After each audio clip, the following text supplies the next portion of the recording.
आहे अजमो किलाणी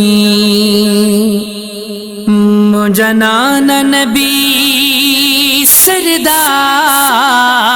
सरदार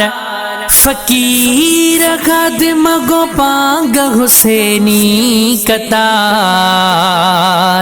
करे हलंदा सैयद करबला कजा हाणे दुआऊं सरदार नाना कजा हाणे दुआऊं सरदार नाना मुंहिंजी अलविदा तई दिलदार नाना मिठो मदीनो छॾे मुंहिंजा नाना लॾे वञ पियो करबल कजा हाणे दुआऊं सरदार नाना कजा हाणे दुआऊं सरदार नाना ॾाढो आगे यज़ीद ने तंग कयो छॾे ही वतन मूंखे वञिणो पियो ॾाढो आगे यज़ीद ने तंग कयो छॾे ही वतन मूंखे वञिणो पियो लिखिया खत जो अथने बार बार नाना लिखिया खत जो अथने बार बार नाना मुंहिंजी अलविदा थई दिलदार नाना मिठो मदीनो छॾे मुंहिंजा नाना लॾे वञ पियो करबल कजा हाणे दुआऊं सरदार नाना कजा हाणे दुआऊं सरदार नाना तुंहिंजे दीन ख़ातिर सिर सां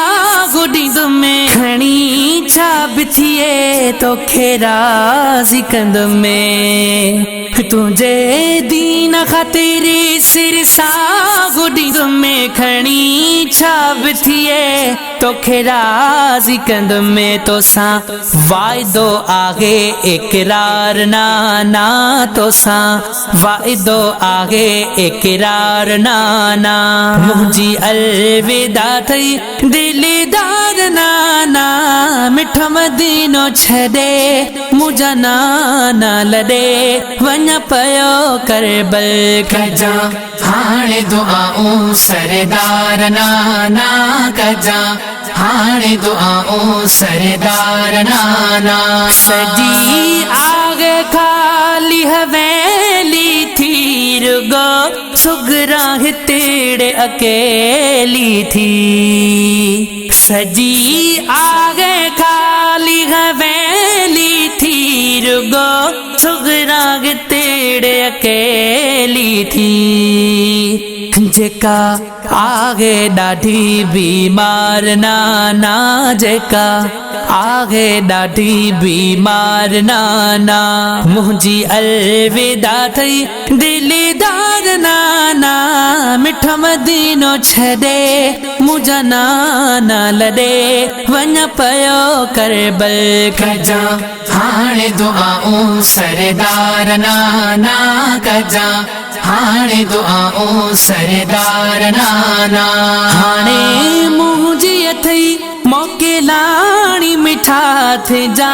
करबल में तूं साणी मिठा हाणे मुंहिंजी अथई मोकिलाणी मिठा थिजा